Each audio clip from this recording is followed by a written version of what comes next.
Welcome back to One Piece Anime Review. This is episode number 48. This is reviewing the 835th episode of the anime, Run Sanji, Germa 66. hmm Now, I did check and see if there was a new chapter manga released this week. Nope, there isn't one. Yeah, and also for My Hero Academia, no new chapter. I think they're taking a week off for One Piece. I'm not that surprised with. My Hero Academia, because I just started I'm a little surprised they had to take a break now, probably because of Golden Week. Now, this episode is an adaptation of chapter 865 of the manga, which means as of right now, it is like, let's see, 35 plus 2. Yep, it's like 37 chapters left to go to adapt as of right now. So this season will probably last about 37 more episodes before it finally ends after being on the air for roughly a little over a year. Yeah. In the manga, Whole Cake has already ended. In the anime, it's still going on. This episode has a bunch of like action set pieces. This one, like Sanji frees his family from the candy stuff they were trapped in the previous episode. Yeah, this was teased in last week's episode that he does free them by using his, well, he can basically have his legs heat up really hot and uses that to break the candy. And Nami, Carrot, and Chopper give them all earplugs. Though Chopper gives Runja earplugs. For Sanji's brothers, they basically kind of insulate their headphones, and Nami is the one who gives, well, Judge his earplugs. hmm And also Luffy gets a chance to briefly fight Oven before he's cut off by Brook. Yeah, Brook gets a chance to fight Oven, though Oven is still in the arc even after this one. Katakuri gets a chance to fight Benj, and Benj shoots him a lot more than he does in the manga. Yeah, I think his power is like he turned himself to like goo, I think it is. Yeah, I think so. Along with his haki, where he can foresee the future, he can see slightly into the future. And one thing I gotta appreciate for the anime is that he's so freaking badass. I love the fact he finally took off his big overcoat that he wore, excuse me, in his deep appearance in the anime. Now he's pretty much the way he's supposed to be. You know, vest, shirt, long pants, spikes, and boots. Yep. Big Mom gets out of her trance when Luffy finally shows her the broken picture of Mother Carmel. And there's also teasing of what next week's episode is going to be, with the start of pretty much Big Mom's backstory. Yep, that's finally going to be explored in the anime. Yeah, her backstory is very bizarre. She got left. Now, this Mother Carmel character, she was supposed to be, I think, when I look at her picture, she looks like a nun who was basically a head of an orphanage that Big Mom stayed in when she was little. And when she was 9 years old and she was like over 9 feet tall, she was abandoned in Elbath. Though, of course, she has some history with Elbath. And yeah, and she constantly ate a lot. It's never properly explained exactly why in the world Mother Carmel left it behind.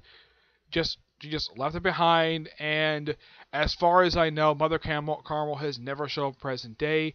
It's rumored she's possibly deceased due to the picture they have of her smoking. Though they do have picture of her, they do show images of her younger. That's of course what next episode is going to be. Jinbei gets a chance to briefly fight Katakuri in this episode. Pedro gets a chance to fight him too, and even Benj. And they also take out the big bazooka, the gas bazooka. Caesar Clown gets seen briefly with Broly. Well, first he finally gets out of the mirror, finally, after he's been mirror world for the past couple. He gets out with Broly, still tied up in the bag, and carries her around. I'm like, couldn't you at least tell her that, I would not be surprised if somehow Big Mom caught her and forms better alliance. Like, what if she offers Broly as, well, an arranged marriage to Caesar Clown because they look very similar to each other. And I'm surprised that nobody has pointed this out in the story. Yeah, I have pointed this out several times that Broly and Caesar Clown have very similar appearance to each other. They have a similar laugh. They stick their tongue out a lot. The only slight difference between the two, I mean, the only difference between the same laugh and the sticking the tongue out, is the same skin color. Though hers, she looks a little bit older than Caesar Clown, and plus she's got a scar across her face, but I don't think Caesar Clown cares about the scar at all. Let's see what else. Oh yeah, some of the sweet generals get a chance to get on the action. Luffy get a chance to fight some Big Mom soldiers before he gets Big Mom. Let me think. What else? Yeah, that's pretty much it. Oh, those of you wondering when in the world is the Straw Hat ship gonna show up again? Not for quite a while. Yeah, I think that at this point, I think it's gonna show up roughly about 5 or 6 episodes. It's not long after this particular chapter that the Straw Hat ship finally returns. Yeah, the Thousand Sunny has had this reputation. Heck, even the Going Merry had this too, where there was a long stretch of time where the ship was never seen. The first case of this was when they were in Alabasta. Yeah, there was a long stretch of episodes, a good like 30 episodes between appearances for the Going Merry. It was frequently seen in Skypiea, and of course we're going for the Water 7 slash. She was seen mostly in Water 7, but in the case of Eros Lobby, up until like the last episode, the Going Merry was absent throughout the entire arc. Yeah, it was. And let's see what else. When it comes to Thousand Sunny, as far as I can tell for that since it's shown up, it generally has made frequent appearances across the arcs that it's been in. In the case of the Thriller Bark arc, it was absent for the majority of that one. Let's see. Sabaody, it was definitely there. Fishman Island, it was definitely there too. Punk Hazard, I would say the one arc where it basically made the longest time of no appearance is probably Dressrosa. So, yeah, having the ship not show up for a long period of time, that's nothing unusual. So, it's not going to be not long after this before they finally go back to the ship. Yeah, it's not that long. It's like good 5 or 6 chapters after this particular one they finally show up the ship again. Which is going to be something I'm sure a lot of people watching it like, man, where is the Straw Hat ship? A lot of people probably could be asked if they don't read the manga. Look if I know for a fact that the ship does return later, which thank God it does. But this really was a good episode. Advanced this particular part of the arc really well. I think that at this point of the arc, I think there's about 5 or 6 more chapters left before they finally move past this and get to the whole thing of developing a new cake, which takes up a good 20 chapters. I'm not kidding about that. In the manga, when they develop new cake, it takes a good almost 20 chapters to develop this new cake and then finally move forward. Now, as of this point in time, how much time has passed by since the arc started? Roughly 2 days. Yeah, despite the fact this arc was roughly in the manga 77 chapters, this took place over the period of 2 days. I'm not kidding about that. These must have been really long days for this to take place. Yeah, that's something that's that's not unusual for the anime to do this. Even the manga was noteworthy for this too, where even though we have this long stretch of time for footage wise, it's not that long of a time via, let's say, story time wise. In the case of Dressrosa, that took place in the period of about, I'd say, a few days. Yeah, I'd say about 3 or 4 days at most. Punk Hazard took place in the period of about 2 days. Fishman Island is probably also 2 days as well.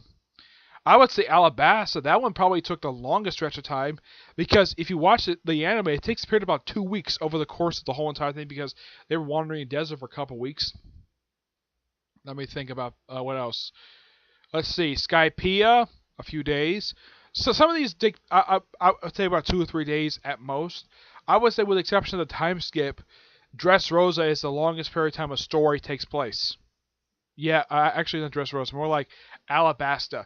This one, 2 days at most. 2, maybe 3 days.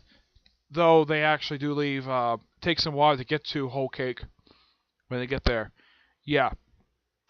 But in the case of where it's at right now, it's good. And it is something, though, that they'll finally get a chance to do Big Mom's big origin story. Now, in the manga, they did do Broly's origin story already. Basically, not many of Big Mom's children have got backstories. The only ones I can think of are Lola, who was the first Big Mom's kids introduced. Broly's had one. Katakuri has had one too, though his was tied into Broly's origin story. I'm trying to think though, what else? I know Big Mom got one, and I think that's it. Yeah, roughly a few of the new, even putting out one too. We see her backstory. So I'd say about 4 or 5 members of Big Mom's family, aside from Big Mom herself, gets a backstory to explore. In the anime so far, it's just Pudding and soon to be Big Mom, and that's it. But yeah, good episode. All right, so that's it for this particular review. Stay tuned for my review of the newest episode of My Hero Academia, which will be the 43rd episode of the series, and you'll get my thoughts on that soon. Probably about a half hour at most. Okay, but see you soon in the next review. Bye.